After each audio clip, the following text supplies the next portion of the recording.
नमस्कार, मैं आज आप लोगों को इस वीडियो में √5, √7, √3, √2 यानी कि एक सवाल से मैं जितनी भी अपरिमेय संख्याएं हैं इन सभी अपरिमेय संख्याओं को सिद्ध करना बताऊंगा कि ये कैसे अपरिमेय संख्या हैं। ठीक, आप लोग ध्यान से इस वीडियो को पूरा शुरू से अंत तक देखिएगा। सिद्ध कीजिए, आपके क्वेश्चन में आ सकता है सिद्ध कीजिए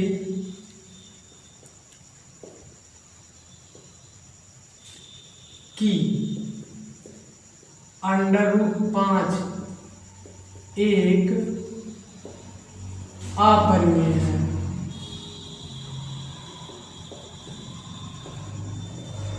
अपरिमेय संख्या है। ये आ सकता है आप लोगों के क्वेश्चन में कि सिद्ध कीजिए कि √5 एक अपरिमेय संख्या है, या फिर इस तरीके से आ सकता है √5 एक परिमेय संख्या नहीं है। यानी कि चाहे अपरिमेय संख्या है या फिर इस तरह से घुमा के आ सकता है कि √5 एक परिमेय संख्या नहीं है। तो हमें ये ध्यान रखना है कि हमें चाहे उस तरह से घुमा के क्वेश्चन आए चाहे ऐसे सीधा सीधा आ जाए, तो फिर हमें बस यही ध्यान देना कि √5 को हमें अपरिमेय संख्या ही सिद्ध करना है। तो इस तरह के क्वेश्चन को आप विशेष तौर पे ये ध्यान रखेंगे, जो कह रहा है हमें उसका थोड़ा उल्टा मानना पड़ेगा। कह रहा है कि √5 एक अपरिमेय संख्या है, लेकिन हमें मानना होगा कि √5 एक परिमेय संख्या है। तो सबसे पहले आप समझ लीजिए थोड़ा सा, परिमेय संख्या किसे कहते हैं। परिमेय संख्या वह संख्या होती है जो p/q के रूप का हो, लेकिन q ≠ 0 हो, अर्थात q का मान 0 नहीं होना चाहिए। p/q यानी कि p हमारा अंश हो और q हमारा क्या हो, हर हो, अर्थात हर का मान जो है 0 के बराबर नहीं होना चाहिए। ठीक, तो परिमेय संख्या का मतलब समझ में आया। परिमेय संख्या किसे कहते हैं? परिमेय संख्या उसे कहते हैं जो p/q के रूप का हो, लेकिन q बराबर 0 ना हो, अर्थात q ≠ 0। तो हम सर्वप्रथम स्टार्ट करेंगे, इसको हल करना शुरू करेंगे। हल करेंगे सबसे पहले हम इस √5 को एक परिमेय संख्या मान लेंगे, फिर लिखेंगे माना √5 एक परिमेय संख्या है। √5 एक परिमेय संख्या है। ठीक है, इतना आ गया समझ में। अब √5 एक परिमेय संख्या है, तो √5 को हमें एक परिमेय संख्या के रूप का बनाना पड़ेगा। अर्थात परिमेय संख्या जब हमने माना है, मैथ में अक्सर मानना पड़ता है कि √5 एक परिमेय संख्या है, तो इसको हम हल करेंगे तो लिखेंगे √5 एक परिमेय संख्या अर्थात p/q के रूप का लिखेंगे। तो p/q के रूप का जब होगा तो एक परिमेय संख्या होगा, लेकिन यहाँ पे हमें एक कंडीशन रखना पड़ेगा। कंडीशन ये रखना पड़ेगा कि q ≠ 0, और फिर एक चीज ये भी लिखना पड़ेगा जहां p व q एक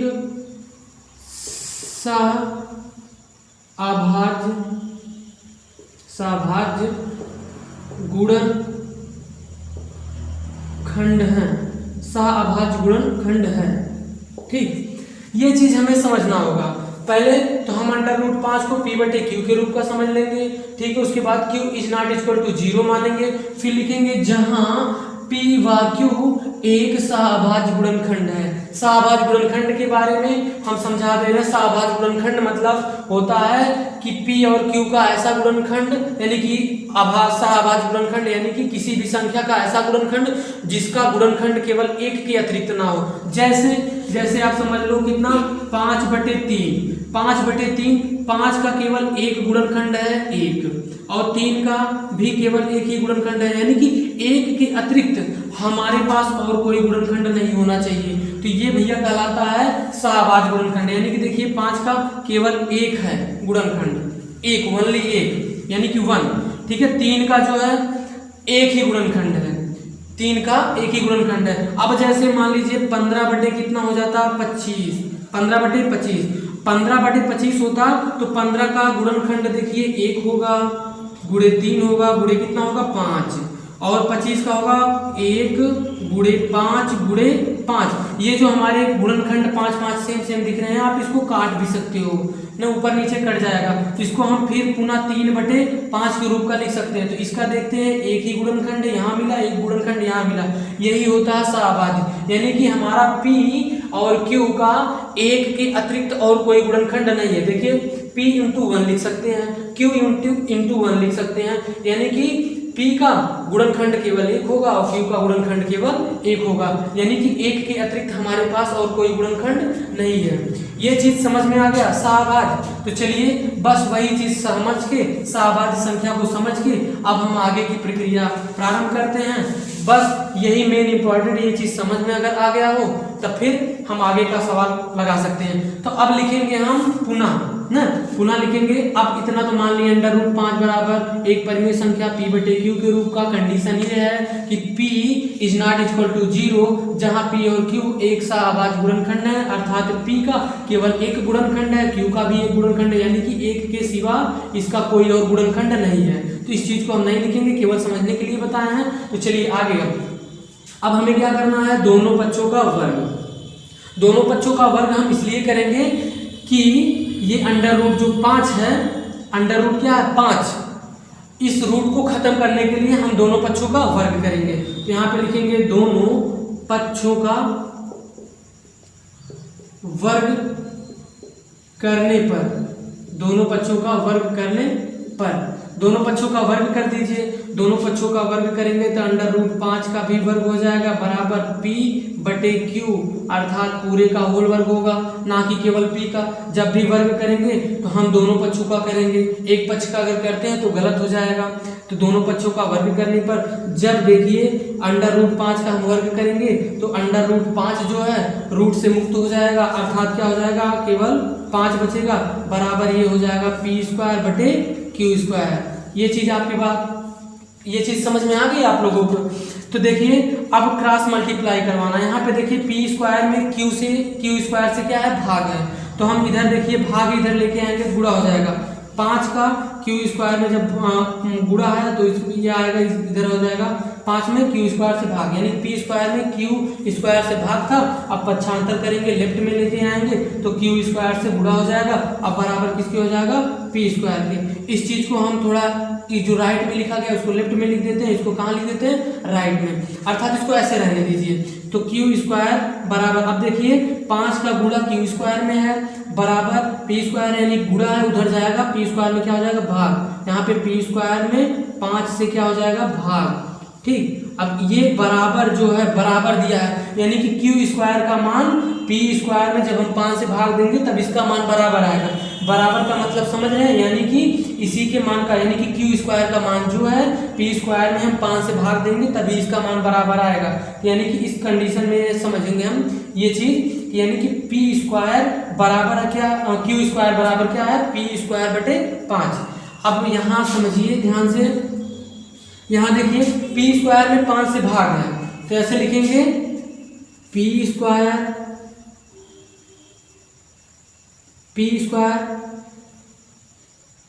5 से विभाजित, P² 5 से विभाजित होता है तो P भी 5 से विभाजित होगा। हाँ, अब यहाँ थोड़ा सा समझ लीजिए, P² यदि 5 से, देखिए यहाँ पे P² में 5 से तो विभाजित हो रहा है, P² यदि 5 से विभाजित होता है तो P भी 5 से विभाजित होगा।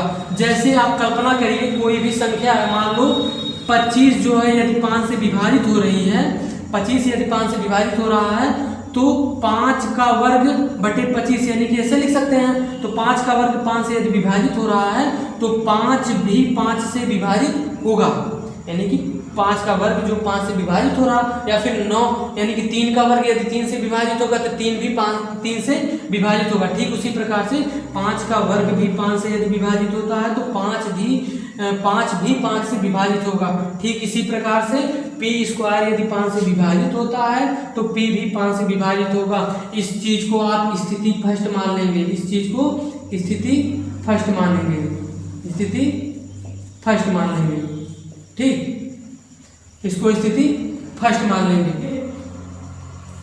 क्यू स्क्वायर बराबर हमारा पहला समीकरण आया था p स्क्वायर बटे 5, समीकरण इसको फर्स्ट माने थे। ठीक, और स्थिति हमारी क्या थी कि p स्क्वायर 5 से विभाजित होता है तो p भी 5 से क्या होगा, विभाजित होगा। स्थिति हमने इसको फर्स्ट मान लिया। फिर मानेंगे हम अतः करके मान लेंगे हम p बराबर 5m की, p बराबर किसके मान लेंगे, 5m की। फिर लिख देंगे यहाँ पे जहां m एक वास्तविक संख्या है, जहां m एक वास्तविक संख्या है, जहां m एक क्या है, वास्तविक संख्या है। हमने इसको मान लिया। फिर अतः हमने क्या माना, अतः माना, ठीक है, अतः माना p बराबर 5m के, जहां m एक वास्तविक संख्या है। ठीक, अब आगे देखिए, अब p बराबर तो हमने मान लिया। ठीक, अब यही p का मान जो है समीकरण 1 में रख देते हैं। p का मान समीकरण 1 में रखने पर समीकरण 1 में रख दीजिए। जहां पे p है वहां पे हमें क्या रखना है, 5m के। ठीक, समीकरण 1 ये लिखा गया था, यानी कि q का स्क्वायर बराबर p का स्क्वायर बटे कितना लिखा गया था, 5। यानी कि जहां पे p है वहां पे हमें क्या लिखना है, 5m के। तो चलिए लिख दीजिए 5m के, ऐसे 5m का लिख देंगे, यानी कि 5m का, अगर p का स्क्वायर था m का भी स्क्वायर हो जाएगा इस टाइप से। ठीक, तो q स्क्वायर बराबर हो जाएगा 5 का भी वर्ग होगा और m का भी वर्ग, यानी कि 5m लिखा गया है, 5m का पावर 2 है तो 5 का वर्ग हो जाएगा, 5 पचे 25, m का स्क्वायर कर देंगे, m का अगर वर्ग है तो m का भी स्क्वायर कर देंगे। आ गया बात समझ में। अब यहाँ पे देखिए 5 है, 5 कर देंगे तो 5 एकम 5, 5 पचे 25। अब q स्क्वायर बराबर आ गया 5m का स्क्वायर। तो अब देखिए ध्यान से, m का स्क्वायर बराबर हो जाएगा 5 का m के स्क्वायर में गुणा है तो इधर आएगा भाग हो जाएगा, तो q के स्क्वायर में भी 5 से क्या हो गया, गुणा। ठीक, अब देखिए सेम कंडीशन वही बनी जैसे यहाँ पे था q स्क्वायर में, q स्क्वायर बराबर आया था p स्क्वायर बटे 5। अब यहाँ पे m स्क्वायर बराबर आ गया है q स्क्वायर बटे 5। यानी कि हमने पहले वाले समीकरण में ये देखा कि p स्क्वायर भी 5, मतलब p स्क्वायर जो है 5 से डिवाइड हो रहा था, तो हमने ये समझा p भी जो है 5 से डिवाइड हो जाएगा। फिर अब देखिए ध्यान से, q स्क्वायर भी देख रहे हैं 5 से क्या हो रहा है, विभाजित हो रहा है, q स्क्वायर भी 5 से विभाजित हो रहा है। तो फिर वही प्रक्रिया लिखेंगे जैसे स्थिति हमने फर्स्ट लिखा, फिर हम स्थिति सेकंड वही लिखेंगे यही कि q स्क्वायर 5 से विभाज्य है, 5 से विभाज्य मतलब कट रहा है, 5 से क्या है, विभाज्य है। तो q भी 5 से विभाज्य होगा, यानी कि विभाजित होगा या फिर विभाज्य होगा। ठीक, देखिए q स्क्वायर यदि 5 से विभाज्य है तो q भी 5 से कटेगा। ठीक, जैसे अभी हमने बताया, पहले बता चुके हैं आपको कि यानी कि q p स्क्वायर जब 5 से कट रहा था तो p भी कट रहा था, अब q स्क्वायर भी 5 से कट रहा है तो q भी तो 5 से कटेगा। ये हमारी स्थिति क्या हो गई, इसको हम स्थिति सेकंड मान लेंगे।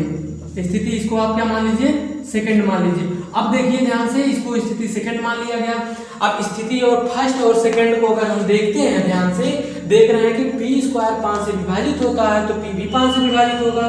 और यहाँ पे स्थिति सेकंड में यह कह रहा है कि क्यू भी 5 से, क्यू स्क्वायर 5 से विभाजित हो रहा है, क्यू भी 5 से विभाजित। हमने माना था कि पी और क्यू एक सहअभाज्य गुणनखंड है। सहअभाज्य गुणनखंड का मतलब केवल एक के अतिरिक्त जो है पी और क्यू का कोई गुणनखंड नहीं होना चाहिए। तो हम स्थिति पहले और दूसरे को स्पष्ट रूप से देख रहे हैं कि इसमें 5 भी एक गुणनखंड है। तो इसलिए स्थिति पहले और दूसरे को हम देखते हुए या कह सकते हैं कि हमारा जो हम एक परिमेय संख्या माने थे कि पी और क्यू एक सहअभाज्य गुणनखंड है, उसका ये विरोध कर रहा है। विरोध कर रहा है यानी कि ये एक परिमेय संख्या नहीं है। परिमेय संख्या वह संख्या होती है जो पी बटे क्यू के रूप का होता है, केवल उसका गुणनखंड एक होता है। इसमें हम देख रहे हैं पी का 5 गुणनखंड है और क्यू का भी 5 गुणनखंड है। तो भाई ये कैसे हुआ परिमेय संख्या? तो परिमेय संख्या नहीं होगा। तो यहाँ पे लिख देंगे हम सहअभाज्य गुणनखंड का ये स्थिति पहली और दूसरी विरोध करती है, इसलिए √5 एक परिमेय संख्या नहीं है। तो इसको आप लिख दीजिए ऐसे, स्थिति फर्स्ट व स्थिति सेकंड परिमेय संख्या का विरोध या विरोधाभास कह सकते हैं ना, विरोध करती है। तो इस प्रकार √5 एक परिमेय संख्या नहीं है, अर्थात √5 एक अपरिमेय संख्या है।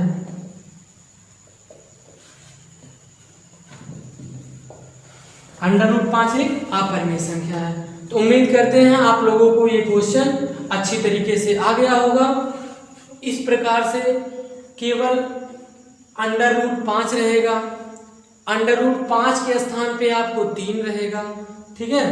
√5 के स्थान पे 3 हो सकता है, √3 हो सकता है, √7 हो सकता है, √11 हो सकता, यानी कि ऐसे सब हो सकते हैं। लेकिन एक चीज केवल आपको यही ध्यान रखना है, जब अतः यहाँ पे मानेंगे तो यहाँ पे अगर यदि √5 हमें सिद्ध करना है तो 5 यम ही मानेंगे। अगर 7 रहेगा तो √7 यम, मतलब यहाँ पे 7 यम मानेंगे। अगर यदि √3 रहेगा तो क्या मानेंगे? 3 मानेंगे। ये चीज यहाँ पे आप याद रखिएगा, ठीक।